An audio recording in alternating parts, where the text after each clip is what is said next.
السلام عليكم ورحمة الله. إن الحمد لله نحمده ونستعينه ونستغفره ونعوذ بالله من شرور أنفسنا ومن سيئات أعمالنا. من يهده الله فلا مضل له ومن يضلله فلا هادي له، وأشهد أن لا إله إلا الله وحده لا شريك له، وأشهد أن محمدا صلى الله عليه وسلم عبده ورسوله. يا أيها الذين آمنوا اتقوا الله حق تقاته ولا تموتن إلا وأنتم مسلمون. يا أيها الناس اتقوا ربكم الذي خلقكم من نفس واحدة وخلق منها زوجها وبث منهما رجالا كثيرا ونساء، واتقوا الله الذي تساءلون به والأرحام إن الله كان عليكم رقيبا. يا أيها الذين آمنوا اتقوا الله وقولوا قولا سديدا يصلح لكم أعمالكم ويغفر لكم ذنوبكم، ومن يطع الله ورسوله فقد فاز فوزا عظيما. ألا إن أصدق الكلام كلام الله، وخير الهدي هدي محمد عليه الصلاة والسلام، وشر الأمور محدثاتها وكل محدثة بدعة وكل بدعة ضلالة وكل ضلالة في النار. أما بعد، حياكم الله عز وجل en cette soirée du samedi 28 ou bien 29 Safar 1437 de l'Hégire, correspondant au 9 décembre 2015 bi'idhnillahi subhanahu wa ta'ala. Une seconde, inshallah ta'ala. Je disais donc, حياكم الله عز وجل en cette soirée du mercredi 28 Safar, mercredi 28 Safar 1437 de l'Hégire, ou bien 29, correspondant au 9 décembre 2015, bi'idhnillah azza wa jal. Donc, le mal et le remède, 29e cours, bi'idhnillah subhanahu wa ta'ala. Le titre d'aujourd'hui, les châtiments diffèrent en fonction des péchés. Les châtiments diffèrent en fonction des péchés. يقول ابن القيم عليه رحمة الله تعالى, puisque les péchés diffèrent dans leur degré et leur méfait, leur châtiment diffère en ce bas monde et dans l'au-delà. Je répète, puisque les péchés diffèrent dans leur degré et leur méfait, alors leur châtiment diffère en ce bas monde et dans l'au-delà. Nous en mentionnerons ici, avec l'aide et la permission d'Allah Azza wa Jal, un ensemble concis et global. Ainsi, nous disons. Leur fondement, c'est-à-dire celui des péchés, al-asl al-dhunub, est de deux types. Premièrement, le délaissement d'un commandement, tarku wajib, et l'accomplissement d'un interdit, fi'lu mahdhur. Donc les péchés. En fait, il n'y a que l'une des deux sortes. Ou bien, on délaisse quelque chose d'obligatoire, ou bien on fait quelque chose de haram. Donc les péchés se divisent en deux. Ou bien on délaisse, ou bien on fait. Si on délaisse quelque chose d'obligatoire, car si c'est pas obligatoire, c'est pas péché. Et si on fait quelque chose d'interdit, car si c'est pas interdit, donc c'est pas péché. Et ce sont là les deux péchés par lesquels Allah Azza wa Jal a éprouvé les pères des djinns et des hommes. Les pères des djinns et des hommes. Les pères des djinns, c'est qui? C'est Iblis. Il a été éprouvé, lui aussi, il a fait un péché. Et les pères des hommes, Adam wa Hawa, quand lui il a mangé, elle a exhorté à manger. Ces deux types se décomposent, c'est-à-dire se divisent entre ce qui est apparent et visible sur les membres et ce qui est caché et se situe dans le cœur. Donc ces deux types de péchés, qui sont le fait de délaisser l'obligatoire ou bien de faire l'interdit. Ces deux types se divisent aussi, c'est-à-dire dans le fait que, ou bien ils sont visibles sur les membres, ce sont des péchés qu'on fait avec les membres, ou bien ce sont des péchés qu'on fait avec le cœur. Maintenant, je vais essayer on va donner, si je peux, si Allah subhanahu wa ta'ala m'aide et je peux, de donner un exemple pour chacun des quatre ici. Donc, d'ailleurs, est-ce que Abu Torah peut résumer, écrire 1, 2, 3, 4, c'est-à-dire pour que les gens, quand ils voient, ils saisissent bien que les péchés, c'est ou bien faire ou la délaisser, ou bien faire l'interdit, ou bien délaisser l'obligatoire. Écris d'abord ça. Les péchés se divisent en deux, c'est-à-dire 1, faire l'interdit, de délaisser l'obligatoire. Deux catégories. Ou bien tu peux commencer par l'inverse. Délaisser l'obligatoire ou bien faire l'interdit. Commettre l'interdit. Deuxièmement, délaisser l'obligatoire. Voilà, les péchés. C'est ou bien commettre l'interdit ou bien délaisser l'obligatoire. Et les deux, c'est-à-dire celui-là ou l'autre, sont ou bien on les fait dans les actes, c'est visible, il dit ici, sur les membres, ou bien c'est sur le cœur. C'est-à-dire c'est ou bien au niveau des membres ou bien au niveau du cœur. Écris ça. Et les deux péchés, les deux sortes hindoues sont ou bien au niveau des membres ou bien au niveau du cœur. Ils sont visibles sur les membres, voilà, ou sont au niveau du cœur. Maintenant, je vais essayer, vous aussi, vous m'aider, si je ne trouve pas, à donner des... Donc, ils sont 4 maintenant, ils sont 4 sortes. À donner des exemples. Bon, on va commencer par commettre l'interdit. 1. Commettre l'interdit qui est visible sur les membres. Par exemple, faire la zina. Boire l'alcool. Ça, c'est commettre l'interdit visible sur les membres. Ça, écrit. Voler, voilà, le tatouage. Tout ça, c'est commettre un interdit visible sur les membres. Voilà. Maintenant, on va donner l'exemple de commettre l'interdit, mais au niveau du cœur. Commettre l'interdit au niveau du cœur. C'est comme, par exemple, au niveau du cœur, c'est par exemple penser du mal de Allah subhanahu wa ta'ala. Penser du mal de Allah subhanahu wa ta'ala. J'ai fait quelque chose au niveau du cœur seulement. C'est pas au niveau des membres. Mais c'est haram. C'est haram. C'est au niveau du cœur, mais j'ai fait un interdit. J'ai fait un interdit. Maintenant, on va passer à avoir de l'aversion envers une obligation. Naam aussi, avoir de l'aversion envers une obligation. Détester quelque chose que Allah subhanahu wa ta'ala a ordonné. Détester quelque chose que Allah subhanahu wa ta'ala a ordonné. Ça, c'est au niveau du cœur. Et c'est quoi? C'est commettre l'interdit. Maintenant, on va passer à délaisser l'obligatoire. Délaisser l'obligatoire aussi se divise en deux.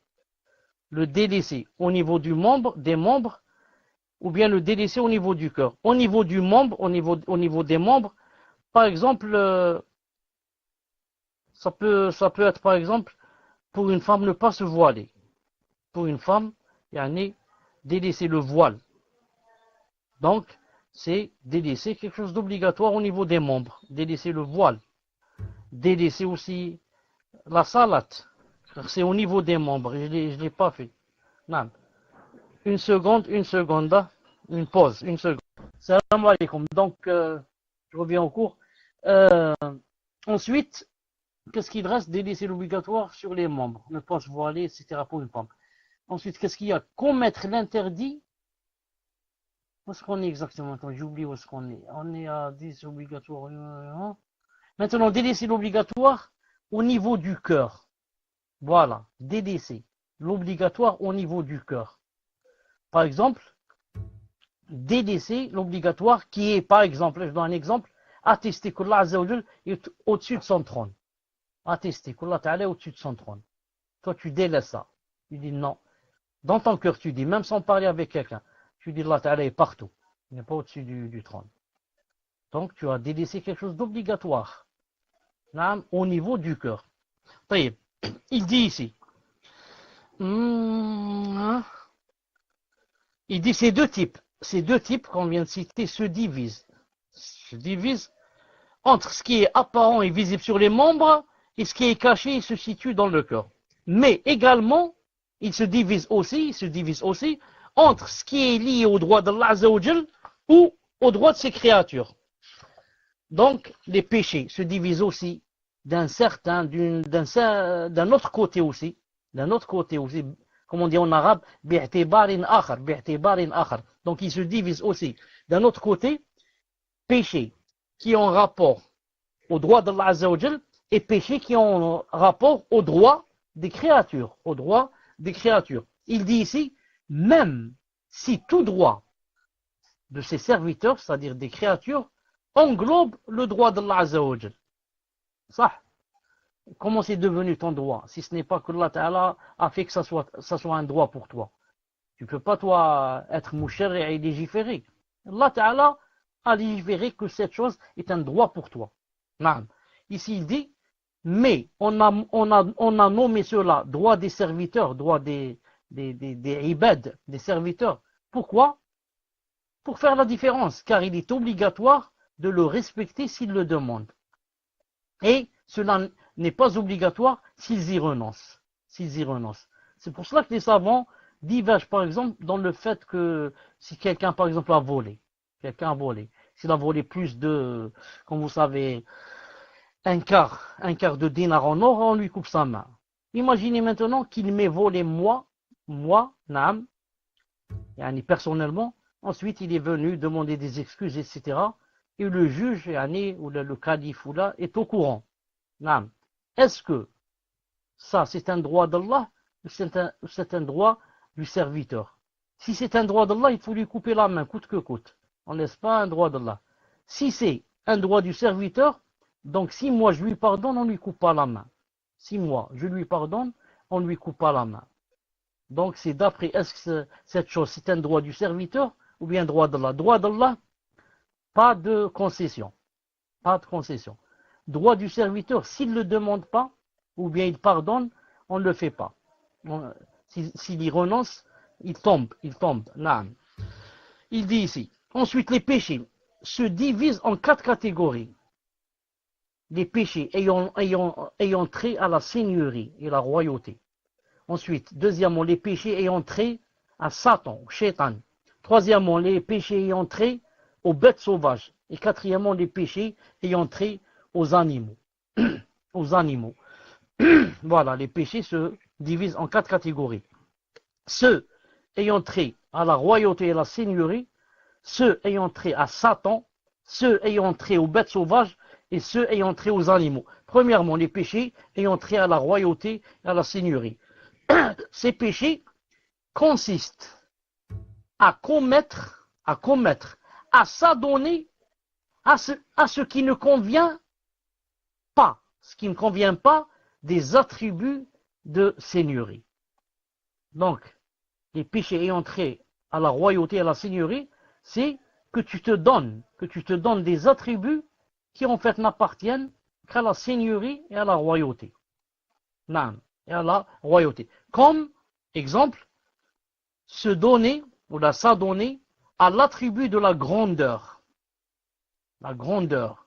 l'orgueil, l'omnipotence, la domination, l'élévation, la réduction à l'esclavage des créatures et d'autres. Ça, ce sont des péchés vraiment graves. Le fait de se donner des choses que seul Allah subhanahu wa ta'ala s'est donné. Comme la grandeur, l'orgueil, l'omnipotence, la domination, l'élévation, la réduction à l'esclavage des créatures et d'autres. Naam. Il dit ça, qu'est-ce qu'il va dire de ça? Il dit, en fait, on fait également partie l'association au Seigneur. Qui est de 2 types. L'association enseignement et attribut, et le fait d'adopter une autre divinité en dehors de lui. Ça, c'est une. Et l'association dans la relation avec Allah Azza wa Jal. Donc, l'association dans les noms et les attributs, et l'association dans la relation avec Allah Azza wa Jal. Même si cette dernière n'implique pas l'entrée en enfer. Mais qu'elle invalide l'œuvre en laquelle on a associé Allah Azza wa Jal. Naam. Il dit c'est comme quelqu'un qui va faire quelque chose, en même temps il dit c'est pour Allah, et en même temps c'est pour ravir X ou Y. Non, Allah subhanahu wa ta'ala ne l'accepte pas. Non, Allah ta'ala ne l'accepte pas. Et si tu fais tout, Allah subhanahu wa ta'ala te pardonne. Non, mais Allah ta'ala n'accepte pas cette chose.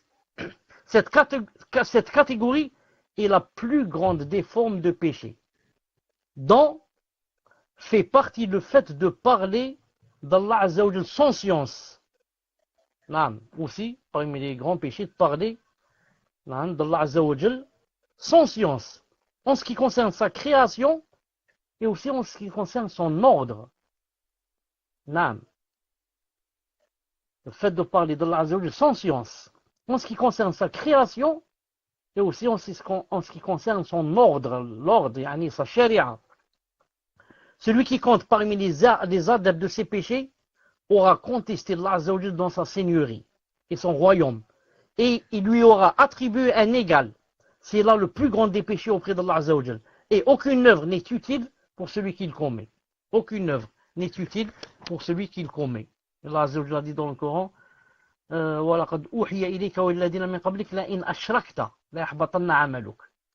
Ça, le prophète sallam, il dit au prophète sallam que si tu fais du shirk, que tes œuvres sont vaines. Alors qu'en est-il par rapport à nous? Ça, c'est par rapport aux péchés ayant trait à la seigneurie. Deuxièmement, les péchés ayant trait à Satan. Les péchés ayant trait à Satan. Il dit, ce sont ceux qui induisent une ressemblance avec lui. Les péchés ayant trait à Satan, ce sont les péchés qui induisent et impliquent une ressemblance avec le shaitan. Par exemple, dans la jalousie, la transgression, la tromperie, la rancœur, l'imposture, la ruse, le commandement et l'embellissement de la désobéissance à Allah Azza wa Jal, l'interdiction et l'éloignement du fait de lui obéir, l'innovation dans sa religion, l'appel aux innovations et à l'égarement. Cette catégorie suit la première dans le méfait, même s'il reste moindre. Donc ça, ce sont le genre de péchés qui ont une ressemblance avec qui? Avec Shaitan. La jalousie, la transgression, la tromperie, la rancœur, l'imposture, la ruse. Embellir la désobéissance d'Allah. Certains gens, ils t'embellissent la désobéissance à Allah subhanahu wa ta'ala, subhanallah al-azim. Et ils te rendent que tout ça, c'est pas désobéissance. Et ils font appeler ça par d'autres noms. Par d'autres noms. La musique, il te dit pas c'est la musique, c'est haram, il y a des hadiths authentiques. La musique, il te dit c'est un art. Et l'acteur du ciné qui fait des choses pas bien, c'est une star. C'est une star. C'est pas quelqu'un qui désobéit à Allah. Non, c'est une star. Et ça rentre aussi l'interdiction et l'éloignement du fait de lui obéir. Éloigner les gens à obéir à Allah subhanahu wa ta'ala. Tout ça, c'est se ressembler au shaitan. L'innovation dans la religion. L'innovation. L'appel aux innovations. L'appel à l'égarement. Tous ces péchés ont trait à Satan. Troisièmement, les péchés ayant trait aux bêtes féroces. Les péchés ayant trait aux bêtes féroces. Ce sont les péchés de transgression. Ce sont les péchés de transgression, de violence, effusion de sang, d'assaut des faibles et impuissants. Les faibles et les impuissants, on les met sous nos pieds, dont découlent différentes formes de tort causés à l'homme, ainsi qu'un enhardissement à commettre injustice et transgression. Donc les péchés ayant trait aux bêtes féroces, c'est là où il y a la violence, il y a l'effusion du sang, il y a les meurtres, les assassinats. Vouloir mettre les gens sous les pieds, et les impuissants. Et toutes les différentes formes de tort qu'on cause à l'être humain. De même que quand il y a un enhardissement et une joie à commettre injustice et transgression. Tout ceci à fond, ce sont des péchés ayant trait aux bêtes féroces. Et enfin, les péchés ayant trait aux animaux, car bêtes féroces, vous savez ce que c'est. C'est lion, c'est léopard, c'est guépard, et maintenant les animaux, c'est chat, chien, etc. Quant aux péchés ayant trait aux animaux, quatrièmement, ils sont semblables à la voracité. L'avidité, être avide, l'avidité à satisfaire ses désirs, les désirs du ventre et les désirs du sexe. D'où découle la fornication, le vol, l'accaparement des biens des orphelins, l'avarice, la pingrerie, la lâcheté, la frayeur, l'inquiétude et autres. Cette catégorie regroupe l'essentiel des péchés des hommes, en raison de leur incapacité à tomber dans les péchés ayant trait à la royauté aux bêtes féroces. Et par elles, ils entrent dans les autres catégories. Elle les y amène par les reines, d'abord au péché ayant trait aux bêtes féroces, puis au péché ayant trait à Satan, puis à la contestation de la seigneurie, puis à l'association dans l'unicité.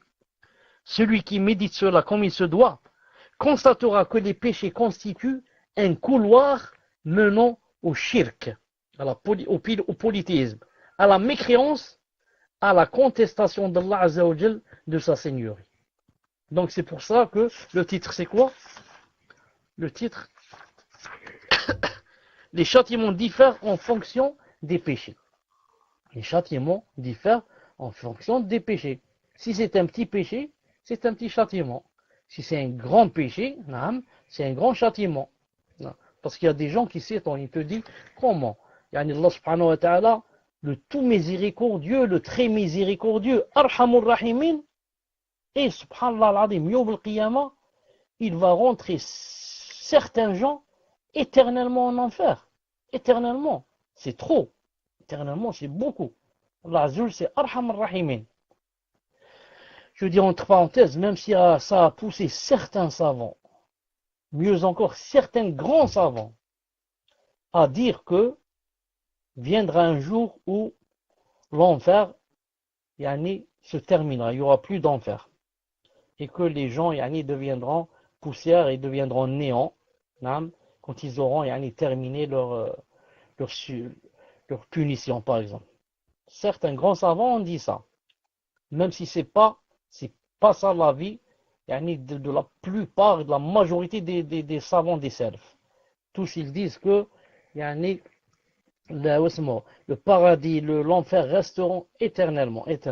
Donc en ce sens, certains disent qu'au moins pour un kafir, il va rester éternellement en enfer. Subhanallah al-azim.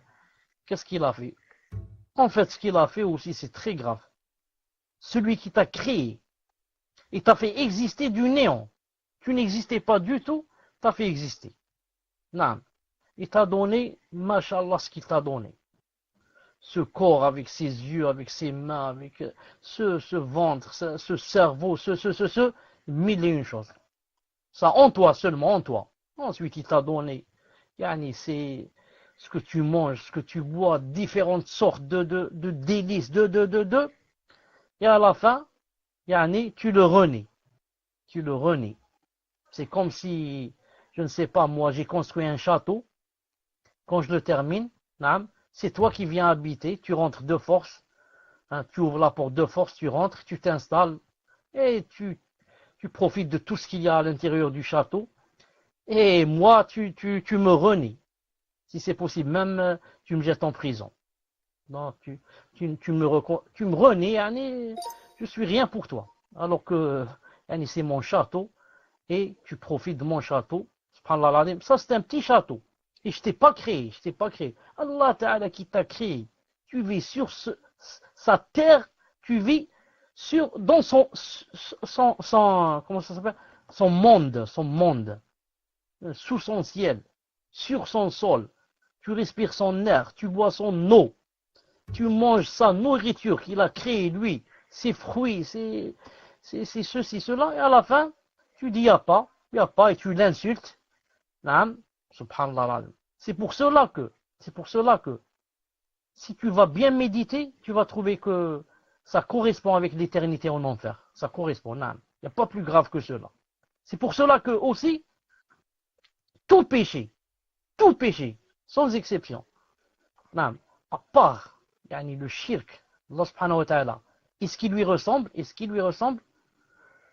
Allah Azza wa Jal le pardonne si tu le rencontres avec ce genre de péché. À condition que ce ne soit pas du shirk. Le shirk ou ce qui lui ressemble. Tu as tué 10 000 personnes. C'est grave, 10 000 personnes. Une seule personne, c'est grave. 10 000 musulmans.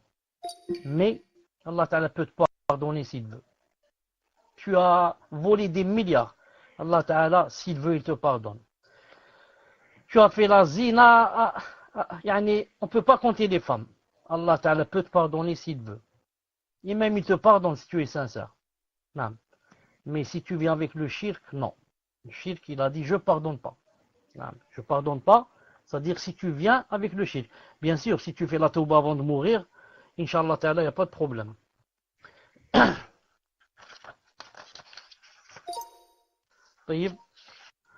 On va passer à autre chose, Inch'Allah Ta'ala. Titre, les péchés majeurs et mineurs. Les péchés majeurs et les péchés mineurs.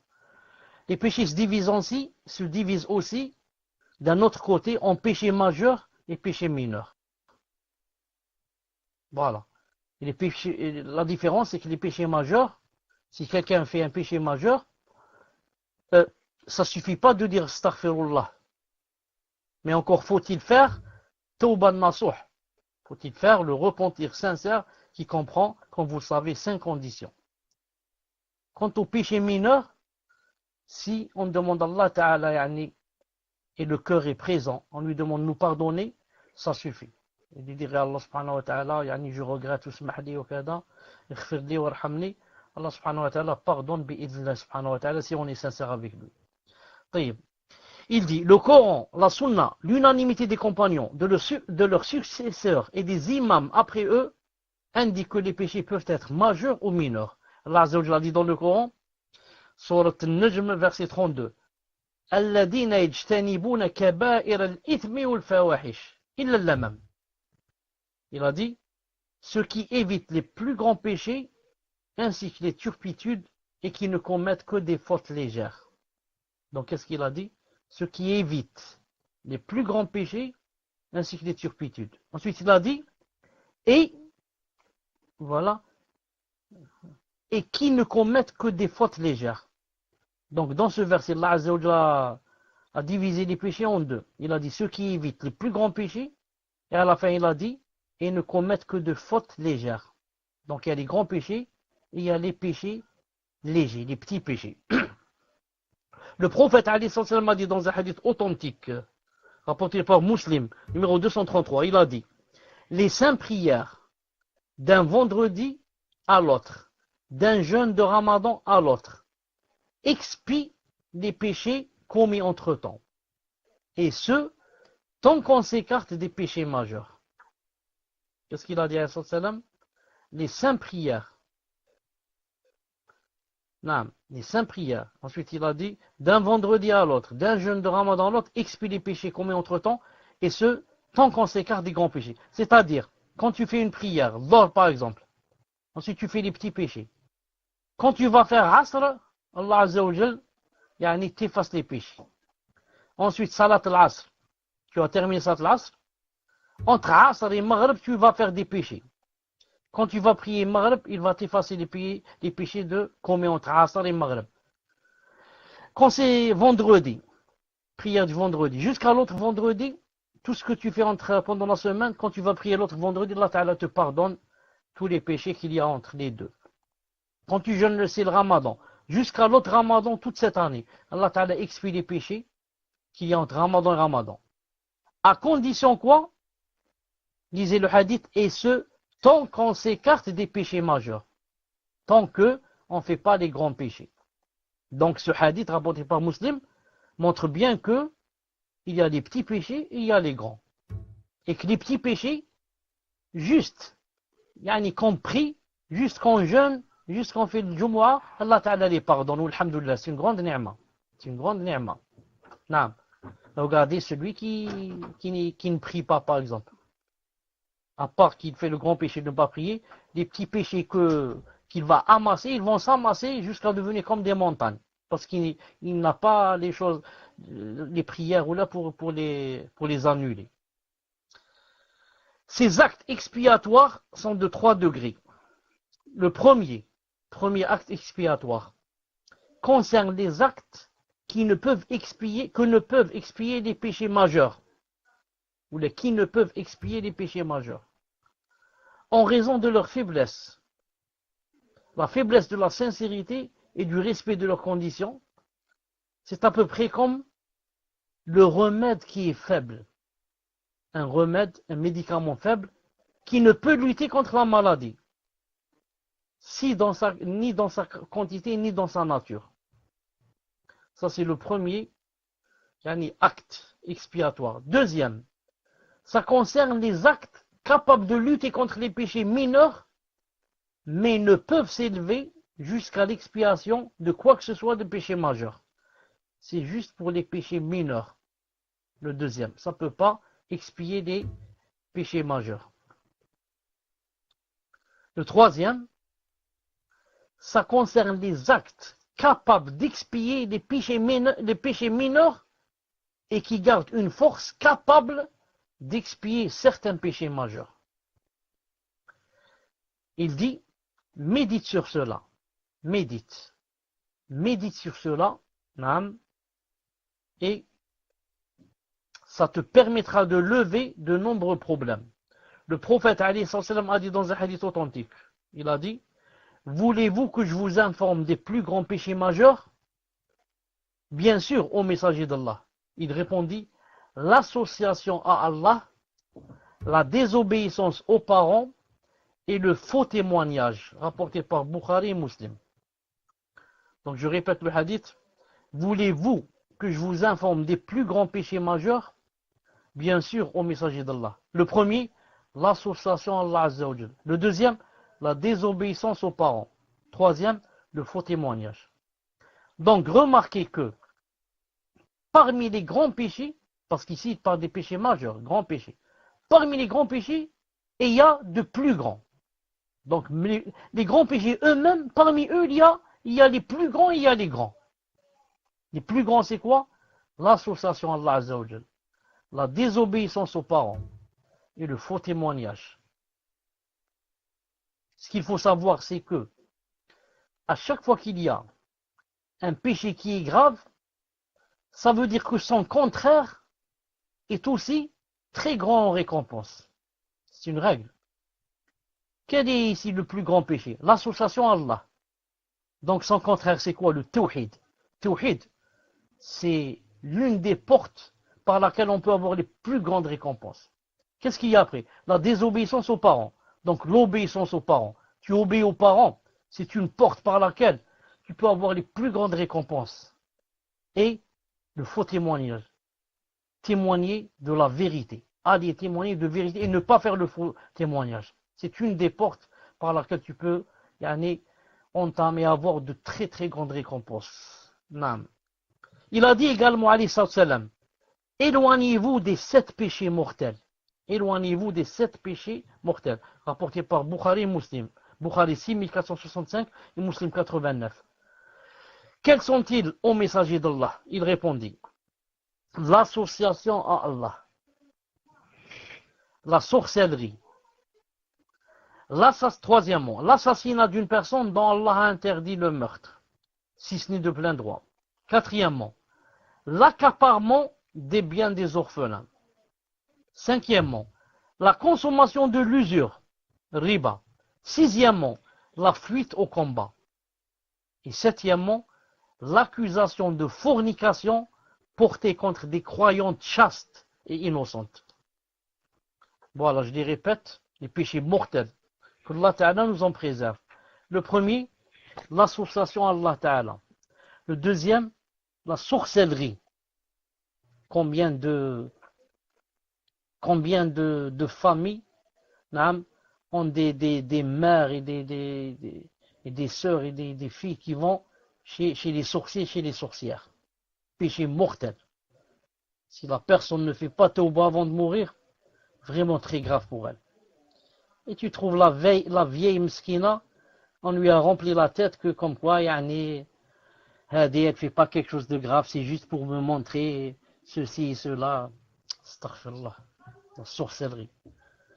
Troisièmement, l'assassinat d'une personne dont Allah a interdit le meurtre, si ce n'est de plein droit. Pourquoi il a ajouté si ce n'est de plein droit? Car il y a des cas où, je ne dis pas que on peut tuer quelqu'un, mais des fois c'est obligé. Comme quelqu'un par exemple qui a fait la zina, qui était déjà marié, ou quelqu'un qui a tué quelqu'un. Il a tué quelqu'un, maintenant il faut le tuer. Sauf bien sûr si sa famille on lui pardonne. Comme on a dit tout à l'heure, le droit d'Allah et le droit des gens. Ils disent, on lui pardonne.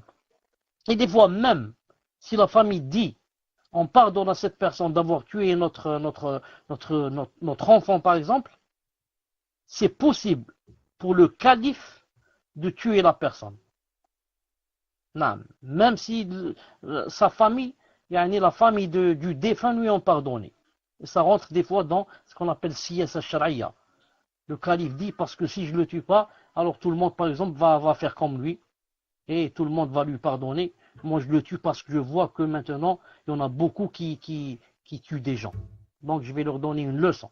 Celui-là, je vais le tuer. Non, et il a le droit, subhanallah al-azim, même si la famille lui a pardonné. Ensuite il dit, l'accaparement des biens des orphelins. Les orphelins, des pauvres masakin, ils sont morts, le père est mort.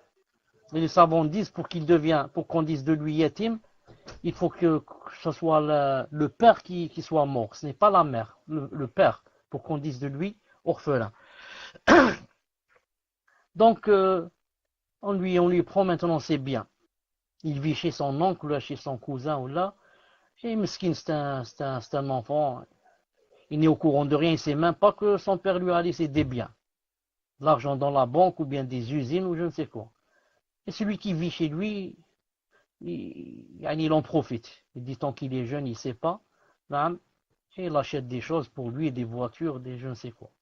L'accaparement des biens des orphelins. La consommation de l'usure, riba. Le prophète sallallahu alayhi wa sallam a dit que le dirham min riba, ashaddu min 36 zanya. Il a dit un seul dirham, ou bien dinar, il a dit d'usure, de riba. C'est plus grave que 36. Qu'est-ce qu'il a dit 36 quoi? Il a dit 36 zanya. Certains ont dit zanya, ici veut dire pluriel de zina. Et d'autres ont dit zanya, ça veut dire vraiment quelque chose de grave. 36 choses graves. Donc ça c'est pour celui qui mange ou l'a fait de l'usure pour un dirham, un dinar. Qu'en est-il pour celui qui a des milliers et des centaines et des milliers de dinars et d'euros rapportés par quoi? Par les intérêts. Par les intérêts. Naam. Et il a dit alayhi salatu salam dans un hadith authentique, riba bid'a wa situna shu'ba, adnah, il a dit adnah, kalladhi, في ما معنى je dis à peu près en ce sens كالذي يواقع أمه. نعم. Il a dit l'usure c'est 60 et quelques portes. La porte la moins grave, c'est-à-dire le péché le moins grave quand on fait l'usure, il a dit c'est comme celui qui commet l'adultère avec sa mère. A'udhu billah, que Allah subhanahu wa ta'ala nous préserve. Allah ta'ala nous préserve. نعم. Maintenant, vous voyez, tous les, comment dirais-je, comment ça s'appelle ça, toutes les sociétés, où maintenant ça ne marche qu'avec quoi? Ça ne marche qu'avec l'usure. Toutes les banques maintenant du monde, c'est l'usure. Et celui qui fait l'usure, qu'est-ce qu'il a fait? Il veut combattre Allah ou Rasoul alayhi sallam, comme a dit Allah Ta'ala dans le Coran. Non. Donc, comme a dit Allah Ta'ala, فَأَذَنُوا بِحَرْبٍ مِّنَ اللَّهِ وَرَسُولِهِ. فَأَذَنُوا بِحَرْبٍ مِّنَ اللَّهِ وَرَسُولِهِ. يا الذين اتقوا الله وذروا ما بقي من ربا إن كنتم مؤمنين فإن لم تفعلوا فأذنوا بحرب من الله ورسوله.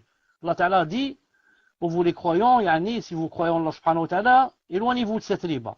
Maintenant vous voulez faire l'usure, il a dit, alors préparez-vous à une guerre venant d'Allah et de son prophète. Le prophète sallam est mort. Donc maintenant la guerre vient d'Allah. Toute personne qui fait de l'usure, Allah Ta'ala lui a déclaré la guerre.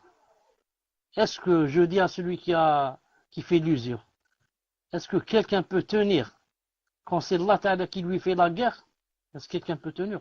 Regardez maintenant toutes les, dont je parlais tout à l'heure, toutes les sociétés, tous les pays, tout, où il y a l'usure, ils sont maintenant dans de graves problèmes. la faillite totale dans beaucoup de pays, et ça va se terminer par la faillite du monde. Tout le monde va rentrer en faillite, il va rentrer dans la famine, dans 20 ans, 30 ans, 100 ans. La guerre d'Allah Ta'ala, car ils ont déclaré la guerre à Allah Ta'ala, et Allah Ta'ala leur a déclaré la guerre. Ensuite, il a dit la fuite au combat. Quand on est dans un combat, on est parti pour Allah subhanahu wa ta'ala, on n'est pas parti pour les gens. Donc c'est interdit de faire marche arrière. C'est pour ça quand tu fais la hijra, tu l'as faite pour Allah ta'ala.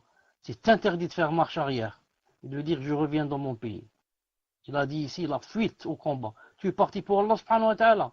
C'est interdit de revenir marche arrière. Sauf dans deux cas. Dans deux cas.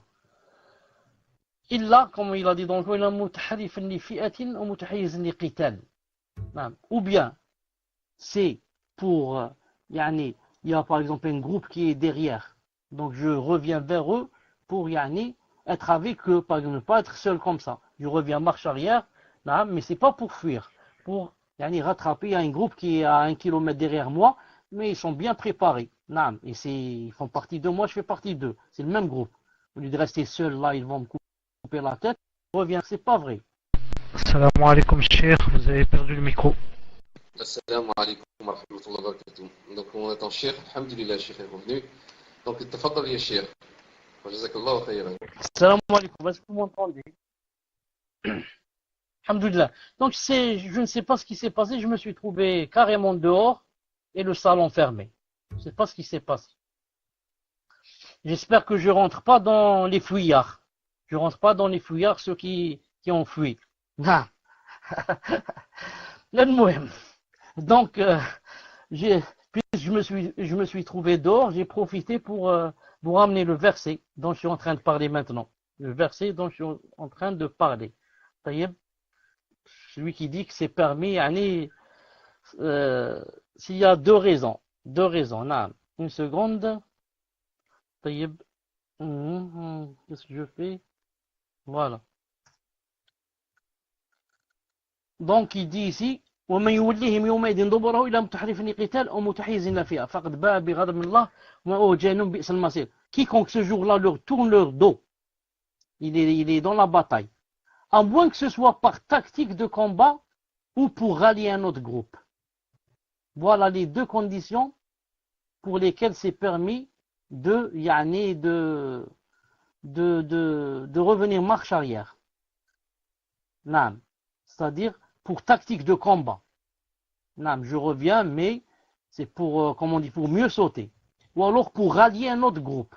Pour ne pas rester seul, mais être avec un autre groupe. À part cela, si quelqu'un fuit, celui-là encourt la colère d'Allah et son refus sera à l'enfer. A'oudou billah. A'oudou billah. Taïb, qu'est-ce qui me manque? Donnez-moi le hadith. J'ai plus le hadith ici devant moi. Donnez-moi le hadith de tout à l'heure. On parlait des péchés mortels, celui qui fuit.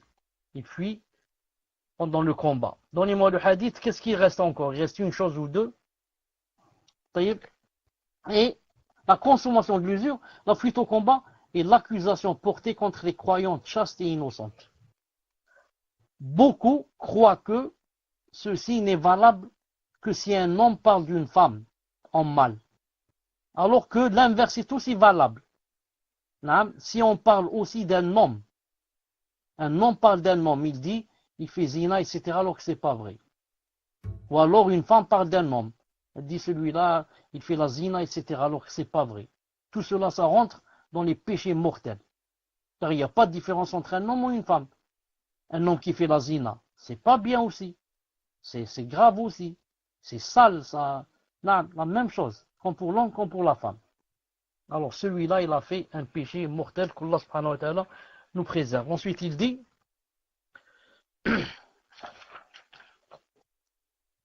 Ibn Mas'ud radiyallahu ta'ala anhu demanda au prophète sallallahu alayhi wa sallam quel est le plus grand péché.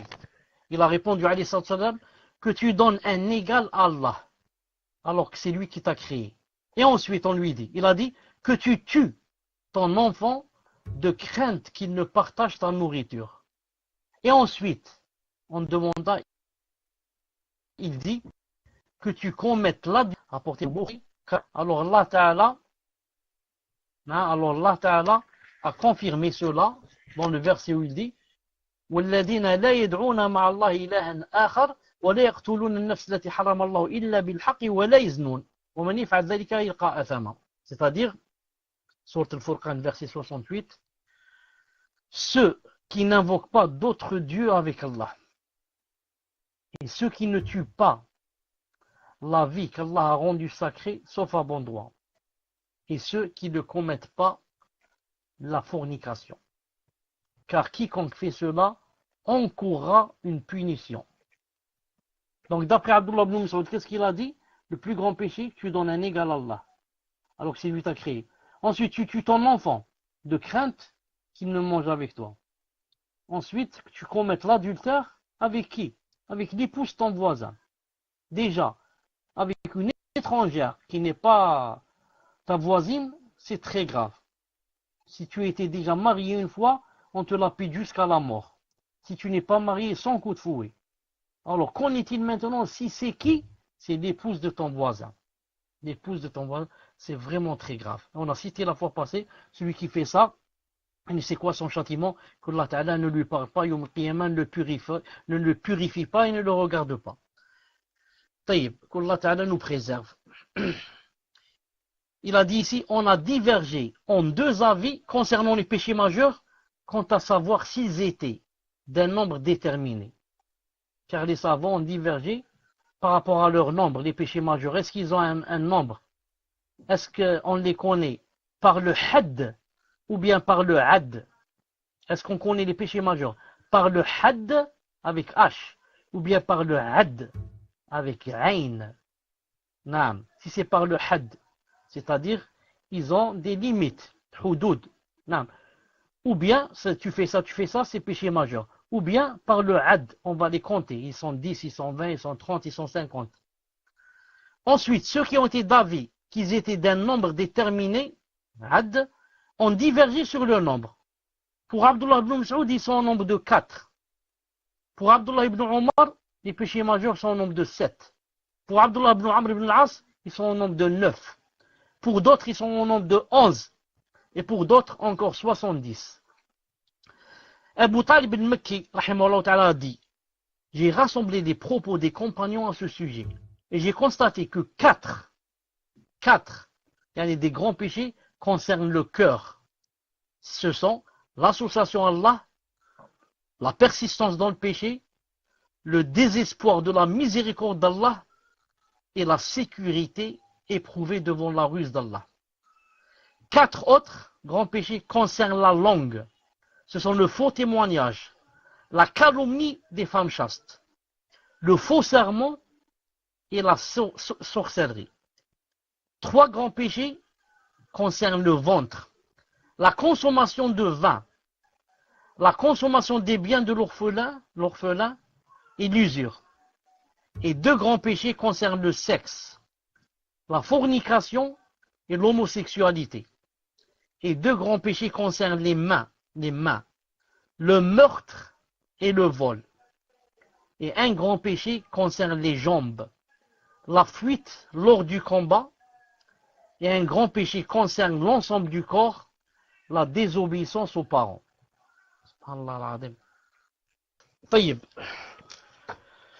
On va s'arrêter ici, car en même temps j'ai des invités, donc le temps que vous prépariez les questions, Inch'Allah Ta'ala, je vais aller parler un peu avec eux et revenir, on se rencontre dans 10 minutes ou un quart d'heure. سبحانك اللهم وبحمدك أشهد أن لا إله إلا أنت أستغفرك وأتوب إليك. Salam alaikum. Si vous êtes prêts, on commence, Inch'Allah Ta'ala. Je vous donne le micro. Alaikum salam wa rahmatullahi wa barakatuh, ya cheikh. Donc j'ai 3 questions, Inch'Allah. On va commencer par la première, bi'idnillah. Première question d'une sœur qui demande qu'Allah vous élève en degré. Cheikh, est-ce que l'avortement rentre dans les grands péchés? Plus précisément, est-ce que cela rentre dans le fait de tuer une personne dont Allah Azza wa Jal a interdit le meurtre? Qu'Allah vous préserve. Tfaddal ya cheikh. Alaikum salam wa rahmatullahi wa barakatuh. Donc, on commence, Allah Ta'ala, pour la première question. Est-ce que l'avortement rentre dans les grands péchés?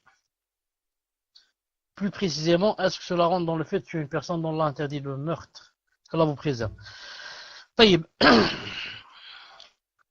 Ce qu'il faut savoir, c'est comme dit Cheikh Ben Uthaymin rahimahullah ta'ala, il dit par rapport à l'avortement, il y a, si on peut dire, trois étapes distinctes. La première, quand le bébé ou le fœtus, si on peut dire, c'est entre 1 jour et 40 jours. Ça, c'est une étape. La deuxième étape, entre 40 jours et 4 mois. La troisième étape, entre 4 mois et plus. 5 mois, 6 mois, jusqu'à 9 mois. Il dit entre 1 et 40 jours, l'avortement n'est permis que pour un besoin, s'il y a un besoin. Et entre 40 et 4 mois, l'avortement n'est permis que pour une nécessité, pas un besoin. C'est plus qu'un besoin, c'est une nécessité. Et à partir de 4 mois et plus, il a dit il devient interdit. Il devient interdit. Et dans un de ses livres, il a dit, comme on dit la plupart des savants, c'est-à-dire que ça devient alors permis après 4 mois s'il y a une grande nécessité, comme on a peur que sa mère meure. Pourquoi j'ai dit comme ça, il a rejoint les autres savants? Car dans un de ses livres, il dit que même si on sait qu'elle va mourir, on la laisse. Il dit, après 4 mois, il n'y a pas d'avortement. Mais dans un autre livre, il a dit, comme les autres savants, qui disent que même après 4 mois, c'est permis, mais vraiment dans une contrainte. Quand les médecins sont unanimes à dire que si elle accouche, elle va mourir, par exemple.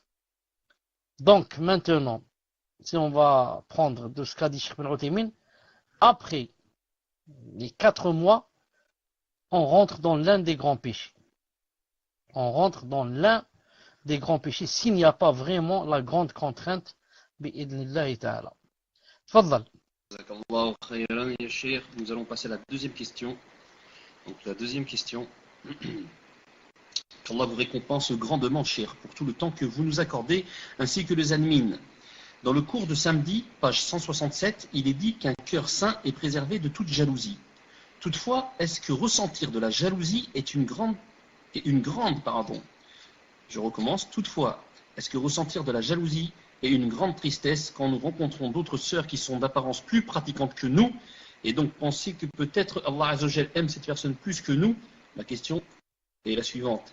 Est-ce que cela est de la jalousie? Si oui, est-ce que cette jalousie rentre dans la jalousie évoquée dans le livre, page 167?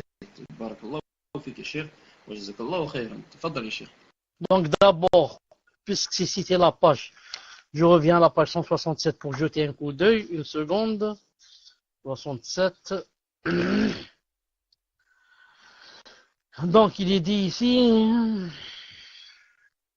avec un cœur saint. Le cœur saint est celui qui est préservé du polythéisme, de la rancune, la rancœur, la jalousie, l'avarice, l'orgueil, l'amour. Il a cité la jalousie. Ce qu'il faut savoir, c'est qu'on doit faire la différence entre la jalousie et le hasad. La jalousie et le hasad. Le hasad, c'est souhaiter que la ni'ma que Allah Ta'ala a donné à cette personne parte. C'est-à-dire, je souhaite que la ni'ma que Allah Ta'ala a donné à telle personne parte et que cette personne n'ait plus cette ni'ma. Voilà, disparaisse. Et que cette personne n'ait plus cette ni'ma. Par contre, jalousie, le verbe jalouser, on peut jalouser quelqu'un si, par exemple, lui il prie la nuit et nous on ne prie pas.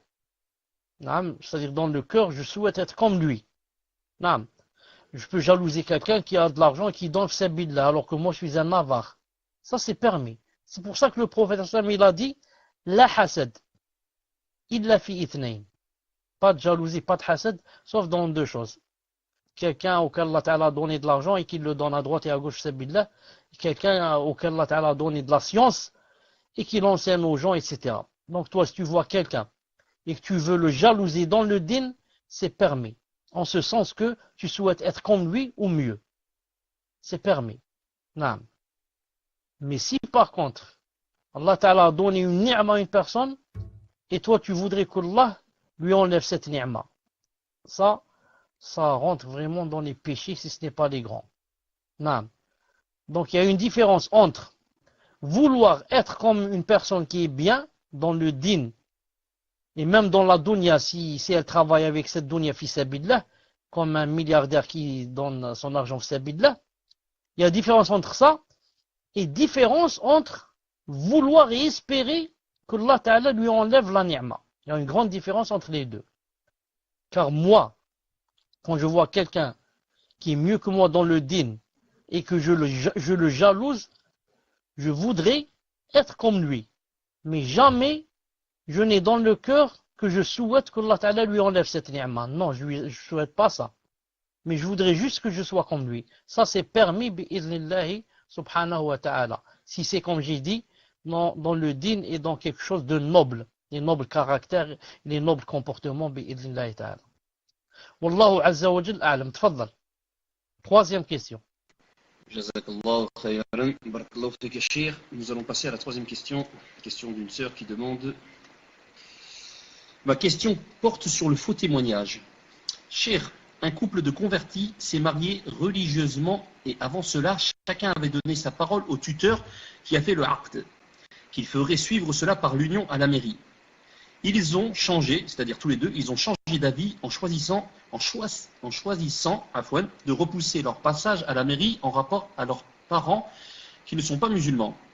Est-ce que cela rentre dans le faux témoignage, tout en sachant que le frère n'aurait pas fait le aqd si le couple ne lui avait pas donné leur parole?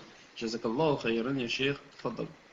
D'abord, je conseille, Allah subhanahu wa ta'ala alam, que quelqu'un, s'il veut faire à quelqu'un, si on lui demande de venir faire l'aqd, de préférence, qu'il demande qu'on lui ramène la preuve qu'ils sont mariés civilement.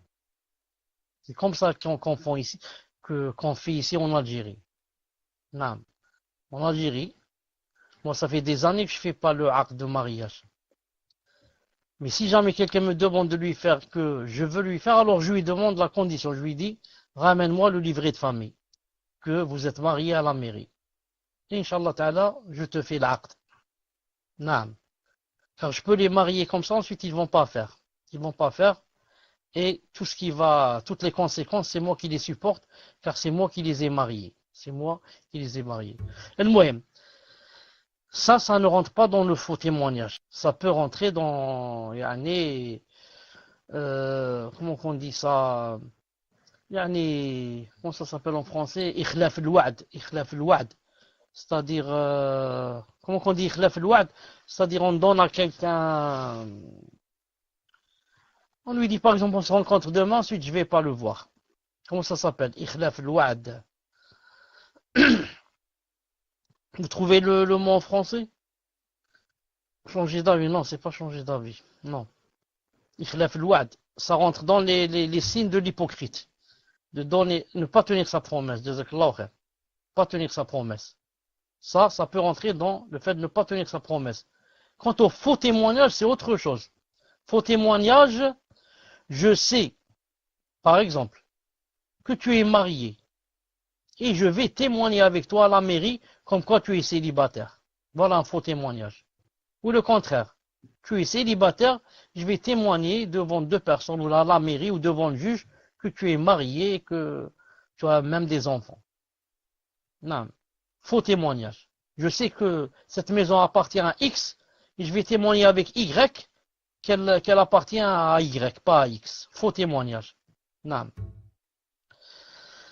Voilà, Inch'Allah Ta'ala, ici, dans notre cas, le frère peut être, le frère peut être, quand ils ont changé d'avis, c'est-à-dire que c'est peut-être quelque chose qui est survenu après. Ils n'avaient pas ça dans l'esprit au moment où ils ont dit au frère, marie-nous. Mais après, il y a eu un petit changement. C'est possible. Donc ça rentre pas dans le faux témoignage. Bi'idhnillahi ta'ala. Tfaddal. Nous allons passer à la question numéro 4, question d'une sœur qui dit Jazakallahu khayran fid dunya wal akhirah, à vous et les admins, barakallahu fikum pour ce magnifique cours et qu'il vous élève au rang de ses alliés véridiques. Amin. Dans un des cours précédents, nous avions dit que si on fait des péchés, Allah nous assigne un shaitan comme compagnie pour nous inciter à faire plus de péchés. Le fait de voir des djinns dans les rêves qui nous attaquent ou bien qui sont nos amis ou qui peuvent avoir des relations avec nous, est-ce que cela voudrait dire qu'ils sont nos compagnons et que nous sommes de mauvaises personnes? Ici une petite remarque.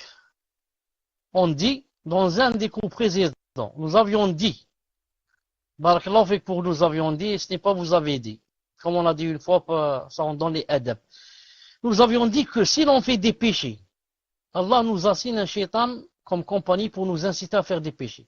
Ici, je fais une petite remarque, une deuxième remarque. Ce n'est pas si on fait seulement un péché, ou quelques péchés. Mais on parle de quelqu'un qui se détourne du sentier d'Allah Azza wa Jal. Naam. ومن يعرض عن ذكر الرحمن نقيد له شيطانا فهو له قرين. Celui qui se détourne carrément du chemin d'Allah subhanahu wa ta'ala et commence à faire beaucoup de péchés. L'un après l'autre, et comme ça. Ce n'est pas faire de temps en temps un péché, sinon tout le monde en fait comme j'ai dit. Le fait de voir des djinns dans les rêves qui nous attaquent ou bien qui sont nos amis ou qui peuvent avoir des relations avec nous, est-ce que cela voudrait dire qu'ils sont nos compagnons, que nous sommes de mauvaises personnes? Non, ça ne veut pas dire. Ça ne veut pas dire cela. Si on voit beaucoup de djinns dans les rêves, ça peut avoir une relation avec le sihr ou autre chose. Mais, ou alors une possession de djinn. Mais, ça n'a rien à voir avec le verset, le cours qu'on a vu, bi'idhnillahi ta'ala. Mais si maintenant ces djinns viennent seulement de temps en temps dans les rêves, ça arrive à tout le monde, sauf les prophètes, que Allah ta'ala leur a donné l'isma, leur a donné l'infaillibilité. Sinon, nous tous, on a des rêves qui sont pas bien de temps en temps, des rêves où des djinns nous font peur et des rêves des chiens nous courent derrière nous, des serpents qui veulent nous mordre et comme ça. On a tout ça, mais de temps en temps. Maintenant, pour celui qui en a ça, presque tous les soirs ou là, un jour après l'autre, ça, il faut qu'il commence à faire des ruqya bi'idhnillahi ta'ala. Naam. Tfaddal. Donc avant de passer à la cinquième question, j'ai un message à vous faire passer. Donc il y a les frères de Bordeaux, Allahumma barik, qui vous écoutent et qui vous remercient grandement pour vos cours. Voilà, donc c'est fait. Nous allons passer à la cinquième question. Question d'une sœur qui demande: on a vu que les châtiments différents en fonction des péchés. On sait que l'on est maudit lorsqu'on vend de l'alcool. Est-ce que le fait de vendre des produits contenant de la cochonille est au même titre que le fait de vendre de l'alcool? Est-ce le même châtiment? Allah yajazikum bi khair. Tfaddal ya Cheikh wa jazakallahu khairan. Voilà, je voulais lui corriger pour diffère. Ça. Taïb. On a vu que les châtiments diffèrent en fonction des péchés. On sait que l'on est maudit lorsqu'on vend de l'alcool. Est-ce que le fait de vendre des produits contenant de la cochonille est au même titre que le fait de vendre de l'alcool? Est-ce le même châtiment? Allah yajazik bi khair. Taïb. Donc, Mahmoud, je te donne le micro, Inch'Allah Ta'ala, pour me dire c'est quoi la cochonille. Je ne sais pas ce que c'est. Je ne sais pas ce que c'est, la cochonille. Peut-être ça a rapport avec l'insecte, comment il s'appelle, avec rouge et noir, le petit insecte, est-ce que c'est lui? C'est ça. Comment il s'appelle avec l'insecte? J'ai oublié, comment il s'appelle? Voilà, comment il s'appelle? C'est pas l'hanneton. Avec le petit, on trouve sur les fleurs et dans les champs, il y a les fleurs. Est-ce que quelqu'un sait comment il s'appelle en français? Coccinelle, jazakallahu khair, coccinelle. Naam, barakallahu fi coccinelle. Ça fait peut-être 15 ou 20 ans que j'ai pas vu de coccinelle. Subhanallah al-azim. Ça fait des années que j'en vois plus. المهم. Naam. Maintenant, coccinelle, ça se trouve dans le manger. Autrefois, on les voyait sur les fleurs et maintenant, c'est dans le manger. Allah Ta'ala nous préserve. La question, est-ce que le fait de vendre plusieurs sortes de cochenilles, Non. Est-ce que le fait de vendre des produits contenant de la koshni est au même titre que le fait de vendre de l'alcool?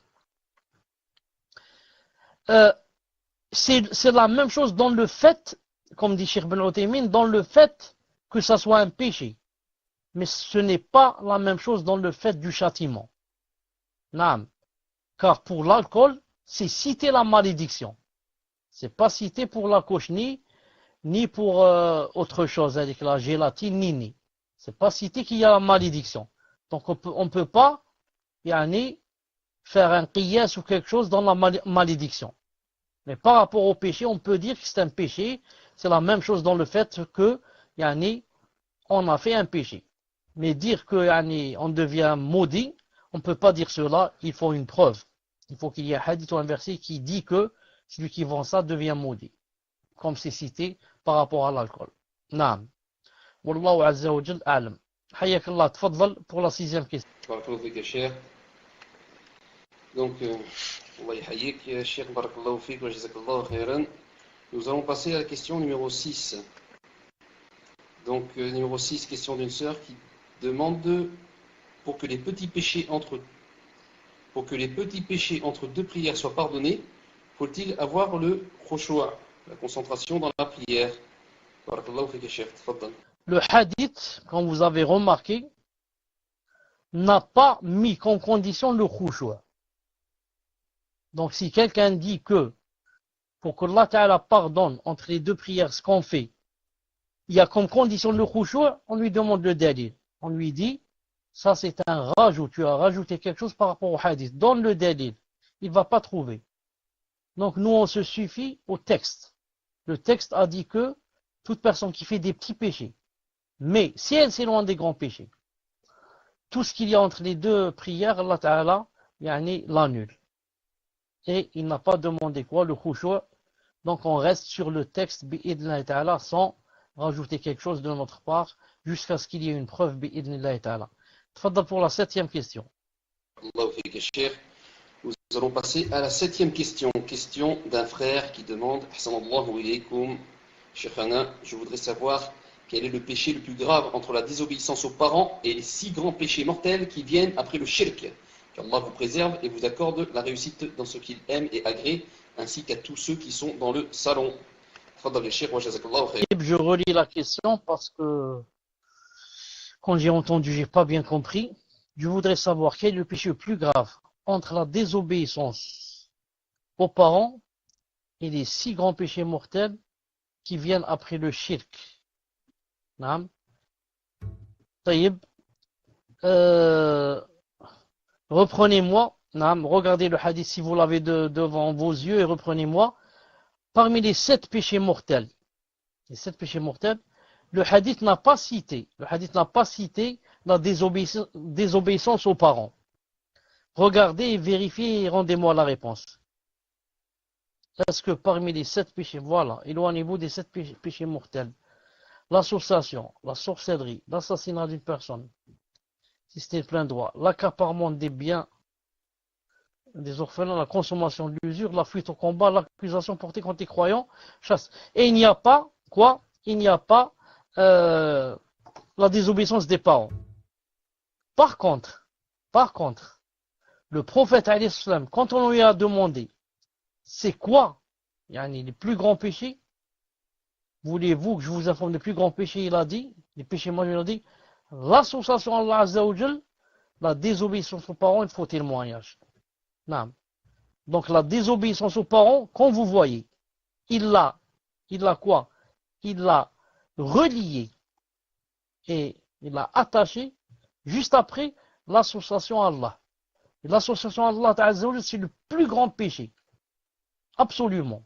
Il n'y a pas un autre plus que lui. Et juste après lui vient la désobéissance aux parents. Donc la désobéissance aux parents, c'est vraiment plus grave que ce qu'il y a cité dans les 7 péchés mortels, bi'idnillahi ta'ala. Non, c'est plus grave. D'ailleurs, il a dit, je vous informe des plus grands péchés majeurs. C'est pour vous dire qu'il y a grands péchés majeurs et il y a plus grands. Les 7 péchés mortels font partie des grands péchés majeurs. Et ces trois-là font partie des plus grands péchés majeurs. Naam. Wallahu azza wa jal a'lam. Tfaddal pour une autre question. Barakallahu fik ya Cheikh. Nous allons revenir à la question numéro 6. Non, pas la question numéro 6, la question numéro 5 qui était par rapport aux cochenilles. Donc c'était bien là. Ouais, c'était bien la numéro 5. Donc la personne demande, Inch'Allah, je vous mets le... demande concernant ma question, je voulais savoir si c'est possible, elle voulait savoir si c'est possible de vendre des produits qui contiennent du cochonnier. Tfaddali Cheikh. Jazakallahu khair. Parmi ces produits-là, il y a des produits qui ont des numéros E, comme le E, je ne sais combien, 125, ou je me rappelle, ou là, 120, ou là, maintenant j'ai pas le numéro dans la tête, qui E120, qui donne le truc rouge. Ça donne la couleur rouge, justement rouge comme le coccinelle. Si c'est ce produit E120, c'est interdit de le vendre. C'est interdit de le vendre. Si c'est d'autres produits, Allah Ta'ala alam. Mais le E120, et vous pouvez trouver ça, Inch'Allah Ta'ala, pour confirmer, vous pouvez le lire sur le site de Cheikh Mohammed Farkous, Hafidahullah Ta'ala. On a ramené les dalils que le E120, ce produit-là, c'est un produit haram. Naam, haram, bi'idnillahi ta'ala. Tfaddal. Donc on ne le vend pas. Cheikh, nous allons passer à la question numéro 8. Question d'un frère qui demande qu'Allah vous récompense, Cheikh, pour le temps que vous nous consacrez. Allah nous dit qu'il ne pardonne pas l'association et celui qui lui associe quelque chose ira en enfer éternellement. Cheikh, nous avions dit, à part que si la personne se repent. Je n'ai pas compris, ya Cheikh. Jazakallahu khayran, si vous pourriez m'éclairer. Tfaddali Cheikh. Taïeb, ça c'est la 8e question. On laisse cette question, on va la mettre numéro 10. On va terminer avec elle parce que c'est une bonne question dans la Aqidah. Donc, cite-moi, Inch'Allah Ta'ala, les deux autres questions et rappelle-moi qu'on finisse avec celle-là. Tfaddal. Écoutez, cher, ça tombe bien parce que moi, j'ai pas d'autres questions, sauf un truc que je vais vous mettre en whisper, Inch'Allah. Et autrement, ah si, Afouane, on m'a envoyé. Il y a la 9e question. 9e question, comment faire pour éviter les péchés? Rester ferme dans la droiture avec tous ces événements actuels, avec beaucoup de remarques et persécutions parmi les proches. Le fait que mes parents me demandent d'enlever le djibeb et me poussent à aller travailler. J'ai extrêmement peur de leur désobéir par un acte ou parole qui pourrait rentrer dans les grands péchés.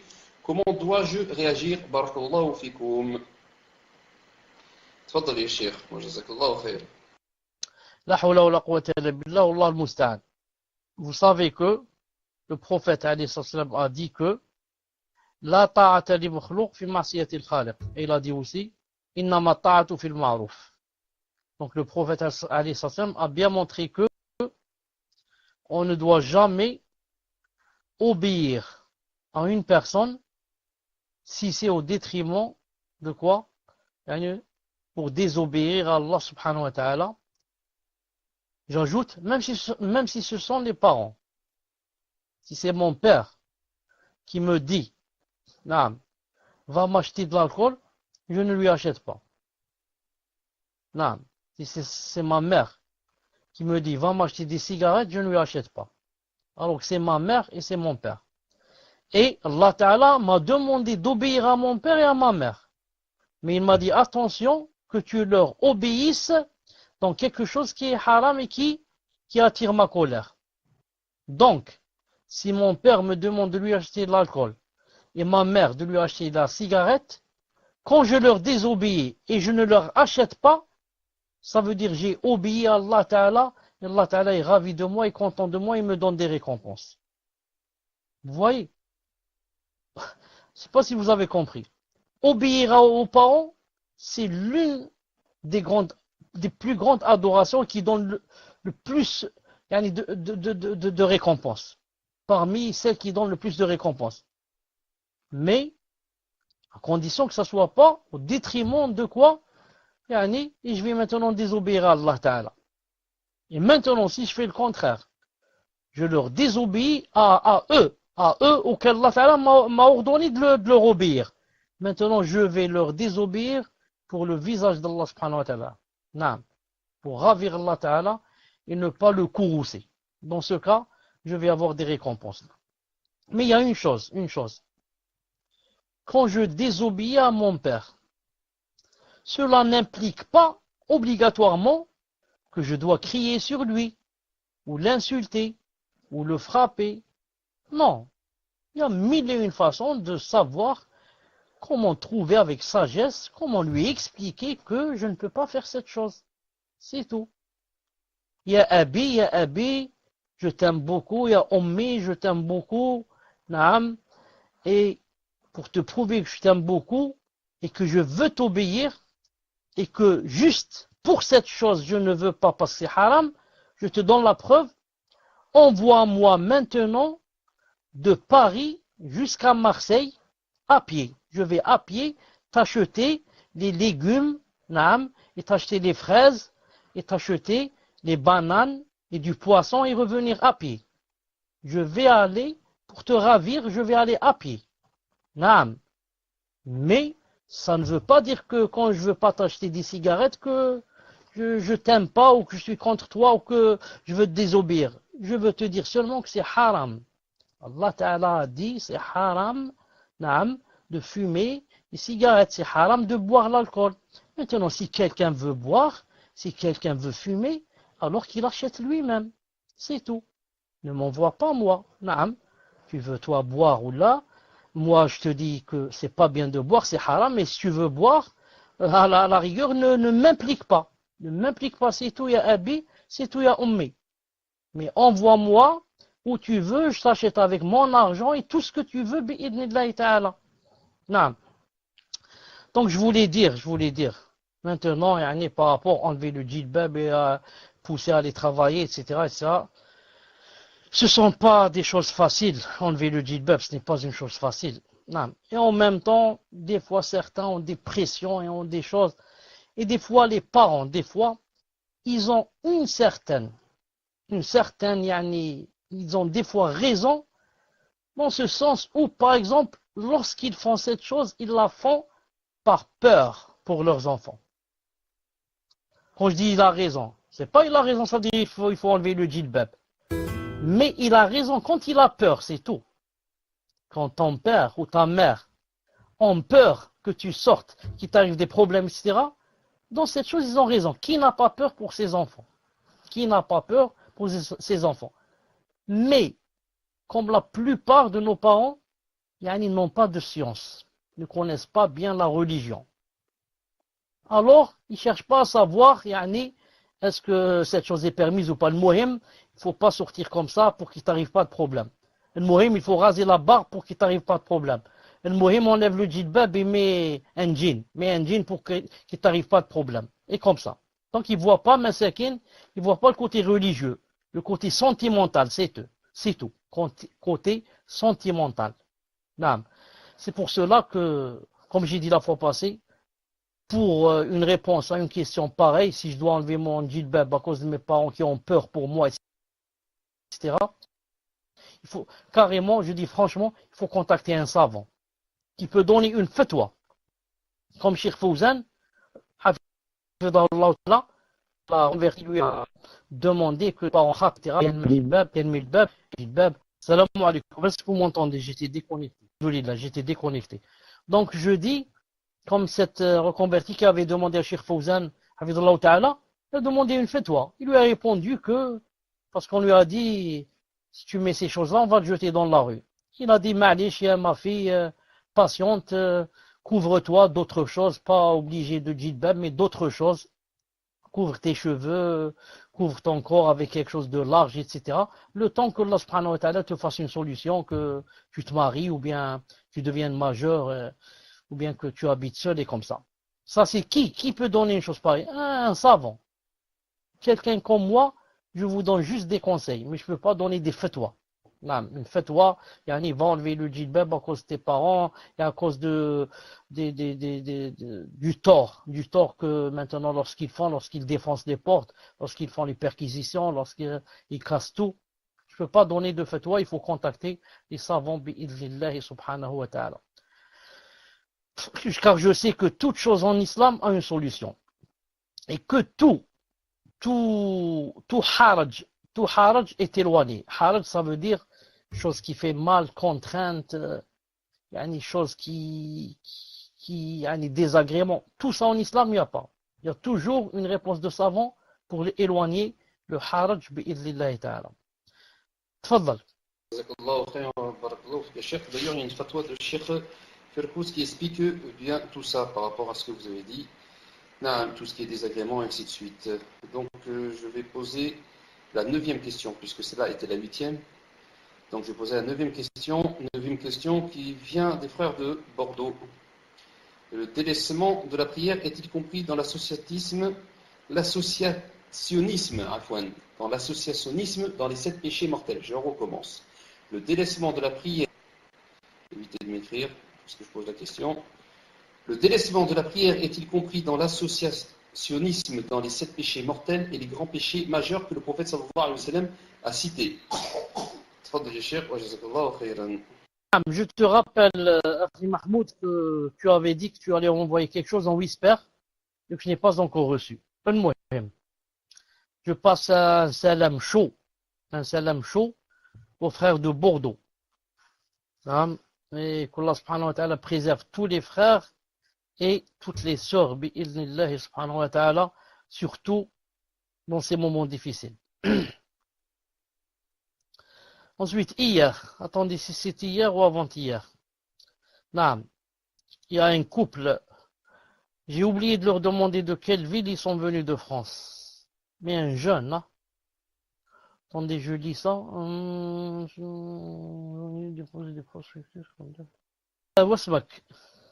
Mahmoud, pour le whisper, c'est-à-dire, tu veux que je te réponde ou là tu veux, c'est possible de le lire qu'est-ce que tu veux, la réponse ou bien la permission de le lire? Qu'est-ce que tu veux exactement? Réponse ou bien permission de le lire? Ma fiche mouchkil. Pas de problème. Hier, quelqu'un est venu me voir, un couple, j'ai oublié de leur dire de quelle ville ils étaient, mais on va se rencontrer, Inch'Allah, aussi une deuxième fois. Vraiment, j'ai pas vu la sœur car elle était dans la mosquée, mais j'ai vu son mari, un jeune de 24 ans, 25 ans. Allah barak, il m'a rappelé, les débuts de la foi. Quand il y avait la douceur de la foi. Mon cœur, bi'idhnillahi ta'ala, a vraiment été secoué, bi'idhnillahi ta'ala. Surtout quand il a commencé à pleurer. Allahu Akbar, moi, ça fait peut-être des années que j'ai pas pleuré. Mais vraiment, quand on s'est quitté, j'ai pas pu me retenir. Wallah al-Azim, depuis qu'on s'est quitté jusqu'à la maison presque.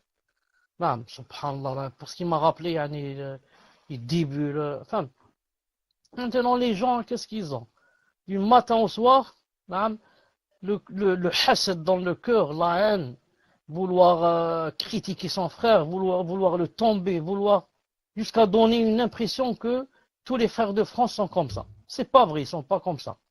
Pas comme ça. Celui d'hier, ce n'est pas comme ça. Un frère, masha'Allah, tu sens que il est mieux que ton fils, bi'idhnillahi ta'ala. Même tu le connais pas, tu l'as jamais vu.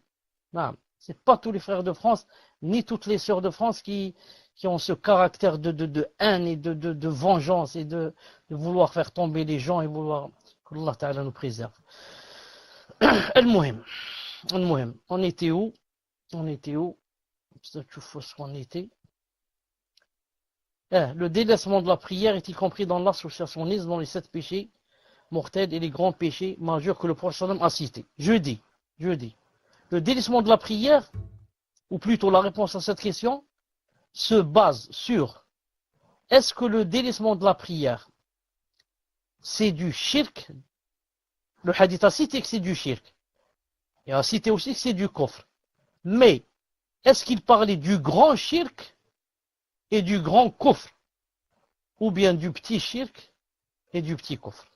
Ou en d'autres termes, est-ce que lorsque le prophète a dit que celui qui délaisse la prière, il a fait le shirk. Ou bien il a dit la différence entre nous et les autres, c'est-à-dire les gens du livre, c'est quoi? Il a dit le délaissement de la prière. Lorsqu'il a dit que c'était du kufr, est-ce qu'il voulait dire kufr i'tiqadi ou bien amali? Kufr qui a rapport avec le dogme et l'aqida et le cœur, ou bien kufr qui a rapport avec le corps. C'est-à-dire juste, on n'a pas prié, on ne s'est pas incliné, on n'a pas fait ceci, cela. Ou c'est quelque chose qui a rapport avec le cœur.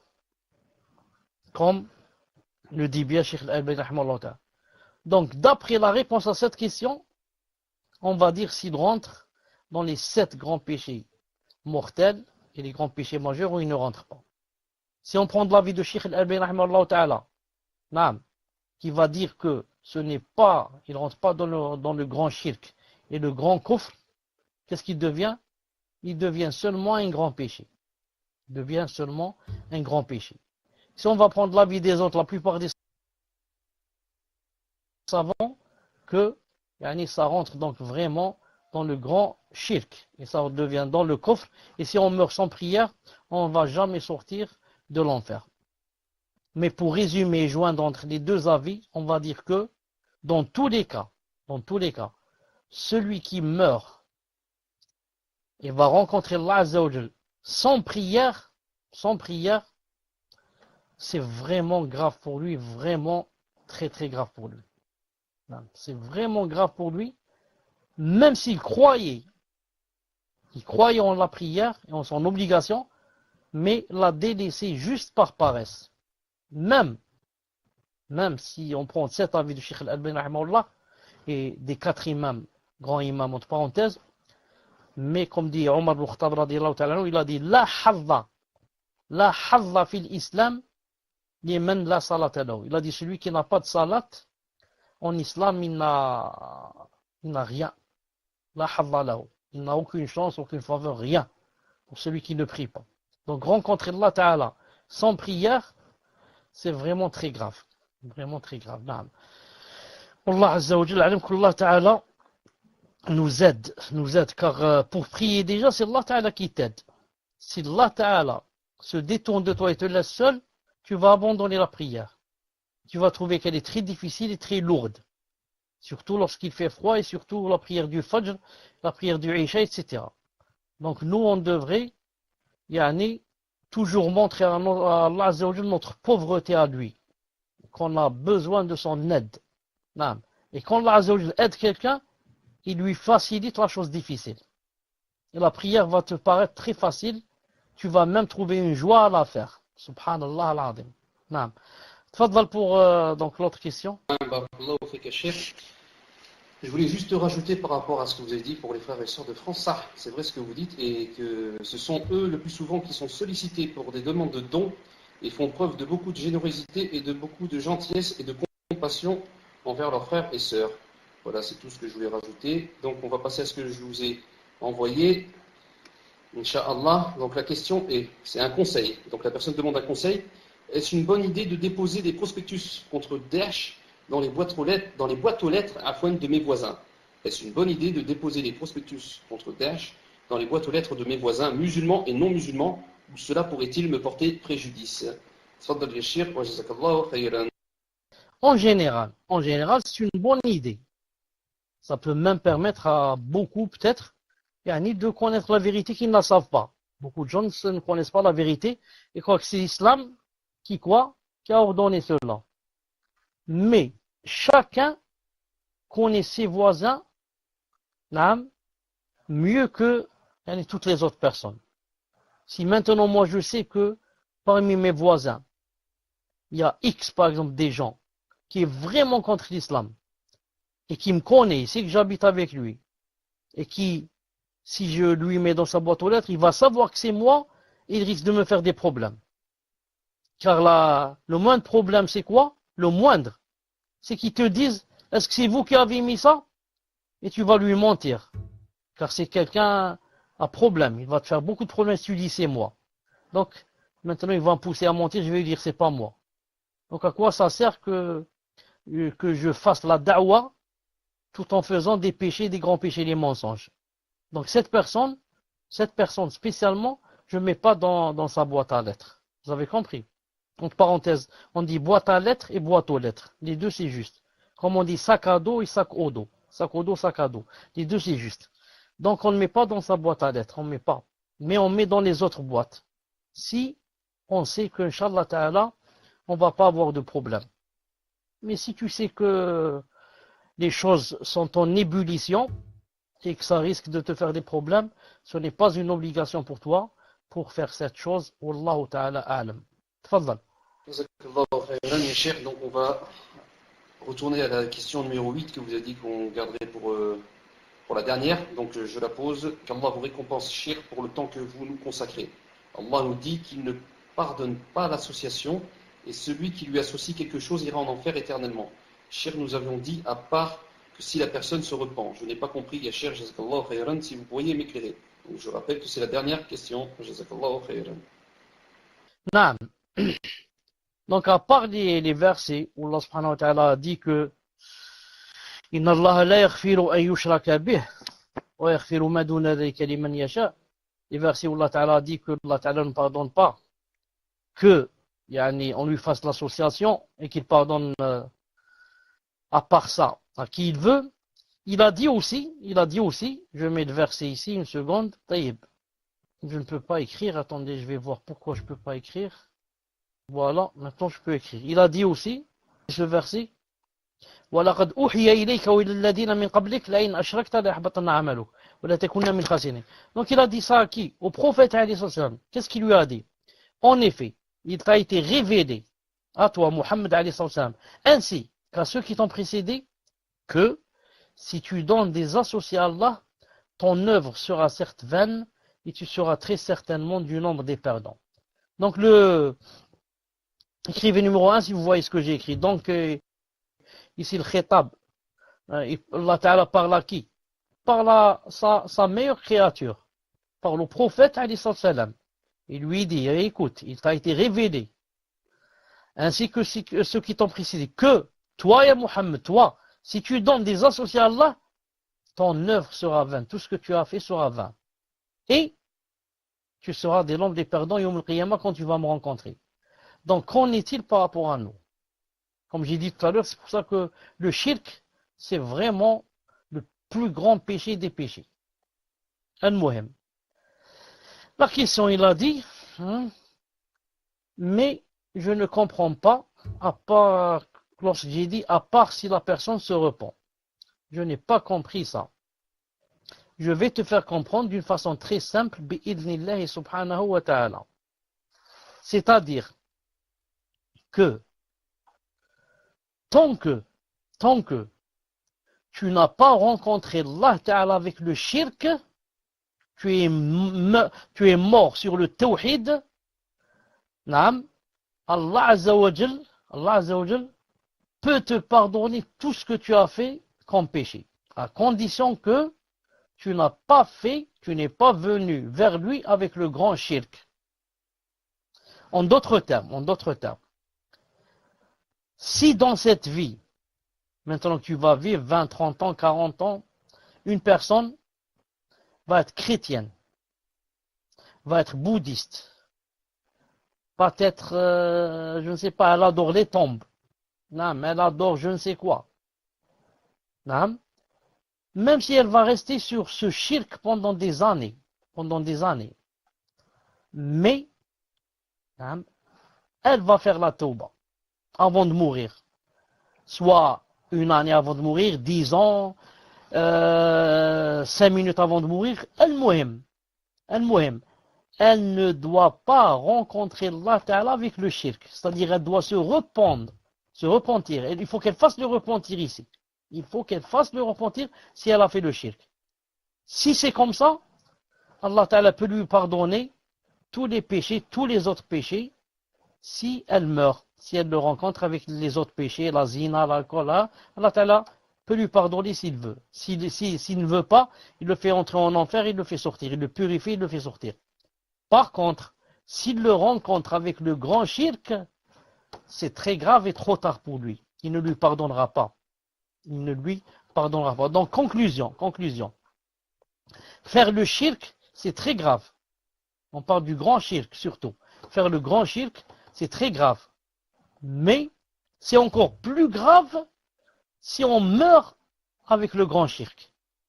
Mais si par contre on a fait tauba, on se repent, comme j'ai dit ici, on se repent, il n'a pas compris qu'est-ce que ça veut dire sauf si on se repent, mais si une personne se repent, après avoir fait le grand shirk, et meurt en étant en état de repentance, il n'y a pas de problème. Allah Ta'ala dit il n'y a pas de problème, Inch'Allah Ta'ala. Les autres péchés, ou bien je les pardonne carrément, ou bien, si je ne pardonne pas, je fais rentrer en enfer, je purifie la personne et je la fais rentrer au paradis. Mais par contre, s'il fait le grand shirk et meurt dans l'association, celui-là, il sera jeté éternellement en enfer et je ne lui pardonne pas. Mahmoud ibn Hassan demande à la personne si elle a compris ça, car c'est très important, sinon je lui réexplique, bi'idhnillahi ta'ala, j'attends un peu que tu me rendes la réponse. Donc, Abdelaziz, vu que le frère est avec toi de Bordeaux, est-ce que vous avez compris? Inch'Allah. Donc, par contre, cher, juste une précision que Abdelaziz m'a envoyée concernant les prospectus à donner aux non-musulmans. Est-ce que vous pouvez préciser par rapport au fait s'il y a des versets en arabe dessus? Barakallahu fik cher, et j'attends la réponse de Abdelaziz. Fadal cher. Le prophète sallallahu alayhi wa sallam, quand il a envoyé autrefois à César et aux autres, les rois, même les kuffars, il leur a envoyé des missives, il a envoyé des versets à l'intérieur. Mais, puisque maintenant, même je crois qu'autrefois, il n'y avait pas ce qu'il y a maintenant, de la rage, de l'islamophobie, etc., et que certains peuvent faire des choses avec, ce serait mieux d'envoyer seulement en français. Verset, page Surat Kada, verset numéro Kada, en français. C'est mieux. Car même si c'est en arabe, ça ne va pas servir à grand chose. Car le français ne comprend pas l'arabe. Alors pourquoi tu lui as écrit en arabe? Ajoutez à cela qu'il peut en faire des choses qui ne sont pas bien. Donc le but étant qu'il comprenne le contenu. Et lui, il comprend en français. Donc je crois que ce serait mieux de ne lui envoyer qu'en français. Wallahu azza wa jalla a'lam. Tfaddal. Je me suis trompé, oui, c'était pas les frères de Bordeaux, c'était la personne qui nous a... Non, j'ai confondu avec la question. Donc la personne qui a posé la question, est-ce qu'il peut nous dire s'il a compris ou pas en PV? Est-ce que ce frère qui nous a posé la question peut nous dire est-ce qu'il a compris ou pas en PV sur le repentir? C'est-à-dire, lorsqu'on a commis du shirk et on s'est repenti, est-ce que cette personne peut nous dire si elle a compris ou pas en PV? Barakallahu fikoum. Cher, autrement, pour moi, c'est fini. Alhamdulillah, je n'ai pas d'autres questions. Barakallahu fik pour ce cours très profitable et pour ces questions, réponses très profitables aussi. Donc, il dit, Akhi, ce que j'ai pas compris, c'est que si la personne, par exemple, jure sur autre que Allah et se repent, donc il se peut qu'Allah lui pardonne. Fadali cher. Cette personne, pour dire la vérité, elle me fait rire. Non. Chauffe, ya Akhi. Akhi Karim. Akhi, si tu m'entends. Non. Chauffe, tu poses la question. S'il jure sur un autre et se repent, est-ce que Allah Ta'ala lui pardonne? Alors que moi, tu m'as bien entendu dire que s'il est chrétien et il se repent, Allah lui pardonne. Et j'ai bien dit, s'il est bouddhiste, il va adorer qui? Les statues. Chapati, patacho, et il fait la touba. Allah subhanahu wa ta'ala, j'ai dit, lui pardonne, s'il est sincère.